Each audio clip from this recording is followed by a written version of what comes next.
The Silva mind control method, जिसका हिंदी अनुवाद मन की शक्तियों को जागरूक करने की तकनीक इस नाम से है। आज हम इस बुक का तीसरा अध्याय शुरू करने जा रहे हैं। ध्यान कैसे करें। नोट: अध्याय 3 से लेकर 16 तक के सारे अध्याय जो सिल्वा ने खुद लिखे हैं, ये सारे अध्याय बहुत ही महत्वपूर्ण हैं। इसमें दी गई जानकारी आपके लिए बहुत उपयोगी हो सकती है। इन अध्यायों द्वारा जोश आपको सिल्वा माइंड कंट्रोल की बुनियादी बातों के बारे में बताने जा रहे हैं। अगर आप उनके अध्यायों का पूरा लाभ चाहते हैं तो आपको उन्हें एक खास ढंग से पढ़ना होगा, जिसके बारे में आप इस प्रस्तावना से जान सकते हैं। ध्यान कैसे करना है, इस विषय पर मैं आपको मार्गदर्शन देने वाला हूँ। ध्यान करके आप अपने मन के स्तर तक पहुँच जाएंगे। जब आप ध्यान में बैठ पाएंगे तब आप अपने जीवन की समस्याओं को सुलझाने और अपने आंतरिक सवालों के जवाब पाने के लिए अपनी कल्पना शक्ति का भरपूर उपयोग कर सकते हैं। लेकिन अभी हम केवल ध्यान के विषय पर ही जानकारी लेंगे। समस्याओं को किस प्रकार सुलझाना है ये हम बाद में सीखेंगे। चूंकि आप किसी अनुभवी गाइड के बिना सीखेंगे, इसलिए मैं आपको एक अलग प्रकार का उपाय बताने जा रहा हूँ। यह माइंड कंट्रोल कक्षा में सिखाई गई विधि से ज़रा अलग और धीमा है, लेकिन आप निश्चिंत हैं, इस उपाय से आपको कोई परेशानी नहीं होगी। आप केवल ध्यान सीखकर ही अपने जीवन की समस्याओं को हल कर सकते हैं। ध्यान के दौरान कुछ सुंदरतम घटित होगा और वह सौंदर्य शांतिदायक होगा। आप जितना ज़्यादा ध्यान करेंगे, अपने भीतर उतनी ही गहराई तक पहुंच पाएंगे। ध्यान की गहराई में आपको ऐसी शांति का अनुभव होगा जिसे दुनिया की कोई ताकत या आपके जीवन की कोई समस्या मिटा नहीं सकेगी। इस आंतरिक शांति से आपके जीवन को भी लाभ मिलेगा। ध्यान करते हुए सबसे पहले आप अपने मन की चिंता और अपराध बोध की भावनाओं को विलीन होते हुए अनुभव करेंगे। अल्फा स्तर पर ध्यान लगाने की एक सुंदरता यह भी है कि गुस्से या अपराध बोध की भावना आपके साथ नहीं रह सकती। अगर ये भावनाएं उभरी तो आप उसी समय ध्यान की अवस्था से बाहर आ जाएंगे। जैसे जैसे आप निरंतरता से ध्यान करते जाएंगे, ऐसी नकारात्मक भावनाएं आपके मन में सदा के लिए विलीन हो जाएगी। इसका मतलब होगा कि हमारे शरीर को बीमार करने वाली मन की गतिविधियां अपने आप बंद हो जाएंगी। दरअसल इंसान के शरीर की रचना ही हमेशा सेहतमंद और स्वस्थ रहने के लिए की गई है। हर व्याधि से मुक्त होने के लिए हमारे शरीर के पास अपना एक आरोग्य तंत्र मौजूद है, लेकिन आपका मन ऐसे तंत्रों को ब्लॉक कर देता है क्योंकि उसका खुद पर नियंत्रण नहीं होता। ध्यान यह माइंड कंट्रोल का पहला कदम है। ध्यान के जरिए ही हमारे शरीर के हर बीमारियों को ठीक करने की शक्ति बढ़ती है। अपने पहले तनाव में व्यर्थ जाने वाली ऊर्जा हमें फिर से प्राप्त होती है। इस विषय से संबंधित कुछ उदाहरण हम आगे के अध्यायों में पढ़ने वाले हैं। सुबह के समय ध्यान कैसे करें। अल्फा स्तर या मन की ध्यान मग्न अवस्था तक पहुंचने के लिए निम्न कुछ बातों की आवश्यकता है। सुबह सोकर उठने के बाद अगर ज़रूरी लगे तो ही बाथरूम जाएं, फिर बिस्तर पर वापस आ जाएं। ध्यान करते समय अगर नींद आने की आशंका हो तो सावधानी बरतने के लिए 15 मिनट बाद अलार्म लगा दें। अपनी आंखें बंद कर अपनी पलकों के भीतर ऊपर की ओर 20 डिग्री के कोण पर देखें। आंखों की यह स्थिति ही मस्तिष्क को अल्फा तरंगे पैदा करने के लिए तैयार करती हैं। वास्तव में यह कैसे होता है, इसका कारण अभी तक किसी को समझ में नहीं आया है। अब धीरे से 2-3 क्षणों के अंतराल पर 100 से लेकर 1 तक उल्टी गिनती गिनें। ऐसा करते समय आपका पूरा ध्यान वहीं होना चाहिए जहां बताया गया है। इस दौरान आपको पहली बार अल्फा अवस्था का अनुभव होगा। माइंड कंट्रोल की कक्षाओं में छात्र इस पहले अनुभव को अलग अलग तरह से प्रकट करते हैं। जैसे कोई कहता है कि यह बड़ा सुंदर अनुभव था, तो किसी का कहना होता है कि उस समय मुझे कुछ भी महसूस नहीं हो रहा था। दरअसल उनके इन अनुभवों में अधिक फर्क नहीं होता, मगर वे उस अनुभव से पहले से कितना परिचित थे इसमें फ़र्क होता है। हर एक को इस अनुभव का कम या अधिक मात्रा में परिचय हो सकता है, क्योंकि सुबह उठते समय अधिकतर हम अल्फा अवस्था में ही होते हैं। प्रतिदिन सुबह उठते समय हमें नींद में थीटा स्तर से होकर जागृति के स्तर बीटा तक आने के लिए अल्फा अवस्था से गुजरना होता है। अक्सर अपनी सुबह की दिनचर्या के बीच हम उसी अवस्था में होते हैं। अगर आपको लगे कि पहली बार ध्यान के अभ्यास के दौरान कुछ नहीं हुआ, तो इसका अर्थ ही आपने जाने अनजाने में कई बार अल्फा अवस्था का अनुभव लिया है, इसलिए आपको कुछ नया महसूस नहीं होता। ऐसे समय पर शांत रहे, इस पर मन में खुद से ही सवाल न करें और एकाग्रता से ध्यान का अभ्यास करते जाएं। एकाग्रता रखकर पहले ही अभ्यास में आप अल्फा अवस्था में जा सकते हैं।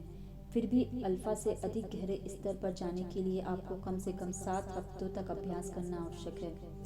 इसके लिए पहले 10 दिन तक आप 100 से लेकर 1 तक की उल्टी गिनती गिनें। इसके बाद अगले 10 दिन तक 50 से 1 तक गिनती गिनें, फिर 25 से, फिर 10 से और अंत में 5 से 1 तक गिनती गिनें। जब आप पहली बार अपनी अल्फा अवस्था में जाते हैं तब उस अवस्था से बाहर आने के लिए एक ही विधि का प्रयोग करें। सहजता से बाहर आने के लिए यह विधि आपको अधिक नियंत्रण प्रदान करेगी। अपने ध्यान स्तर को कैसे छोड़ें? माइंड कंट्रोल में हम ध्यान की अवस्था से बाहर आने के लिए जो विधि अपनाते हैं उसमें हम अपने मन में दोहराते हैं कि मैं 1 से 5 तक की गिनती गिनते हुए धीरे धीरे बाहर आ रहा हूँ। अब मैं जागरूक हूँ और पहले से कहीं बेहतर हूँ। 1, 2 आंखें खोलने के लिए मैं तैयार हूँ। 3 मैं आंखें खोल रहा हूँ। 4, 5 अब मैंने आंखें खोली। मैं पूरी तरह से जागरूक हूँ और पहले से कहीं बेहतर महसूस कर रहा हूँ। इस तरह से आपको 2 पद्धतियाँ तैयार करनी होंगी। एक में आप अपने स्तर तक जाएंगे और दूसरे में आपको उसमें से बाहर आना होगा। ये पद्धतियाँ एक ही बार बनाएं और हमेशा उसका उपयोग करते रहें। ये पद्धतियाँ आपने अपने अभ्यास से आत्मसात की है, अतः इन्हें बदलने से आपको दोबारा शुरुआत से आरंभ करना होगा, जिसमें काफ़ी समय ज़ाया होगा। दिन में किसी भी समय में ध्यान कैसे करें? जब आप सुबह के समय 5 से 1 तक की उल्टी गिनती गिनकर अपने स्तर तक जाना सीखते हैं, तब आप दिन में किसी भी समय अपने स्तर यानी अवस्था में जा सकेंगे। इसके लिए आपको केवल 10 से 15 मिनट का समय देना होगा, क्योंकि आपको उस समय अल्फा के हल्के स्तर की बजाय बीटा से अपने स्तर में आना है। इसके लिए थोड़े से प्रशिक्षण की ज़रूरत होती है। अपने पैर फर्श पर टिकाते हुए पलंग या कुर्सी पर आरामदायक मुद्रा में बैठ जाएं। अपने हाथों को हल्के से अपनी जांघों पर रखें। अगर आप चाहें तो पालथी लगाकर कमल मुद्रा में बैठ सकते हैं। आपका सिर पूरी तरह से संतुलित होना चाहिए। अब अपने शरीर के पहले एक भाग पर अपना ध्यान एकाग्र करें, उसे शिथिल और शांत होने दें। अब दूसरे भाग पर अपना ध्यान केंद्रित करें। ऐसा करते करते संपूर्ण शरीर को शिथिल करें। अपने बाएं पैर, बाईं टांग, दाएं पैर, दाईं टांग आदि से होते हुए गले, चेहरे, आँखों और अंत में अपने सिर तक आएं। जब आप पहली बार ऐसा करेंगे तो आपको ये समझ में आएगा कि इसमें पहले आपका पूरा शरीर कितने गहरे तनाव में था। अब सामने की दीवार या छत पर आंखों के स्तर से 45 डिग्री के कोण पर एक बिंदु निश्चित करें। उस बिंदु को तब तक एक टक देखें जब तक पलकें भारी होकर बंद न होने लगे। अब अपने मन में 50 से 1 तक की उल्टी गिनती गिनें। ऐसा 10 दिनों तक करें।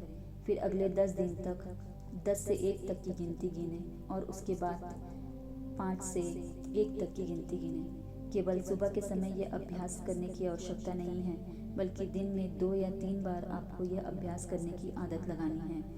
एक सत्र कम से कम 15-20 मिनट का होना चाहिए। अपनी इस अवस्था तक पहुंचने के बाद अब आगे क्या, इस बारे में सोचेंगे। मानसिक चित्रण का पहला चरण, मानसिक स्क्रीन का निर्माण। शुरुआत से ही यानी ध्यान के स्तर पर पहुंचने से बहुत पहले ही आपको अपनी आंखों के सामने एक काल्पनिक दृश्य देखने का अभ्यास करें। यह माइंड कंट्रोल का केंद्र बिंदु है। आप जितने बेहतर तरीके से काल्पनिक दृश्य देखना सीखेंगे, माइंड कंट्रोल के साथ आपका अनुभव उतना ही शक्तिशाली होगा। काल्पनिक दृष्टिकोण से अपनी आंखों के सामने कोई भी दृश्य लाने के लिए मानसिक स्क्रीन का निर्माण करना, यह पहला कदम है। यह स्क्रीन फिल्म के बड़ी स्क्रीन के जैसी ही होनी चाहिए, लेकिन आपके सारे मानसिक दृष्टिकोण को अपने भीतर सामने वाली नहीं होना चाहिए। कल्पना करें कि यह स्क्रीन आपकी पलकों के पीछे नहीं, बल्कि आपसे 6 फीट आगे है। अब जिस भी चीज़ पर आप अपना ध्यान एकत्र करना चाहते हैं, उसे इस पर्दे पर देखें। इसके बाद इसके और उपयोग भी हो सकते हैं। जब आप अपनी आंखों के सामने यह स्क्रीन लाते हैं, तब शुरुआत में उस पर कोई साधारण और जानी पहचानी छवि देखें, जैसे कोई संतरा या सेब। जब भी आप अपने स्तर पर हों तो किसी एक ही छवि को देखें। अगली बार आप इसे बदल सकते हैं। यह छवि अधिक वास्तविक लगे इसके लिए एकाग्रता से उस पर ध्यान लगाएं। इसे 3D, रंगीन और पूरे विस्तार के साथ देखने की कोशिश करें। इसके अलावा किसी भी अन्य बातों पर न सोचें। दिमाग को प्रशिक्षण दें। कहते हैं कि इंसान का दिमाग एक बंदर की तरह होता है, क्योंकि यह एक से दूसरी चीज़ पर और एक विचार से दूसरे विचार पर छलांग लगाता रहता है। यह आश्चर्य की बात है कि हमारा अपने दिमाग पर कम नियंत्रण होता है।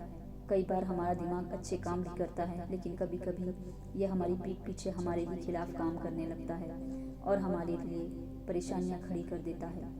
कभी यह दिमाग आसान बातों को भी मुश्किल बना देता है। हमारा दिमाग इतना ताकतवर है कि उसे अपने नियंत्रण में रखना बहुत मुश्किल है।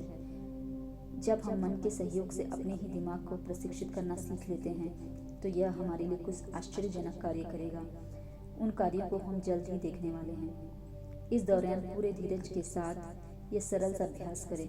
अपने मन का उपयोग करते हुए दिमाग को अल्फा में ले जाने का प्रशिक्षण दें। अपने मन में एक काल्पनिक छवि तैयार करके उसे अधिक स्पष्ट रूप से देखने का अभ्यास करें। इस अभ्यास की शुरुआत में आपके दिमाग में कई सारे विचार एक साथ आ जाएंगे। क्षमा की भावना के साथ उन विचारों को स्वीकार करें और धीरे धीरे अपना ध्यान फिर से उस काल्पनिक छवि पर केंद्रित करें। इस दौरान यदि आप परेशान होंगे या आपके मन में अधिक तनाव की स्थिति निर्माण हुई तो यह स्थिति और परेशानी की भावना आपको अल्फा अवस्था से बाहर निकालेगी। इसी तरह पूरी दुनिया में ध्यान का अभ्यास किया जाता है। अगर आप इस प्रकार नियमित अभ्यास करना शुरू कर देंगे तो अंग्रेज कवि विलियम वर्ड्सवर्थ के शब्दों में आप मन की प्रसन्नतापूर्वक स्थिरता का अनुभव कर सकते हैं। इससे भी महत्वपूर्ण बात यह है कि ध्यान करने से आपको गहरी आंतरिक शांति का अनुभव होगा। जैसे जैसे आप मन के गहरे स्तर तक जाएंगे, यह आपके लिए एक रोचक अनुभव बनता जाएगा। धीरे धीरे आपको इन अनुभव में कोई नयापन महसूस नहीं होगा।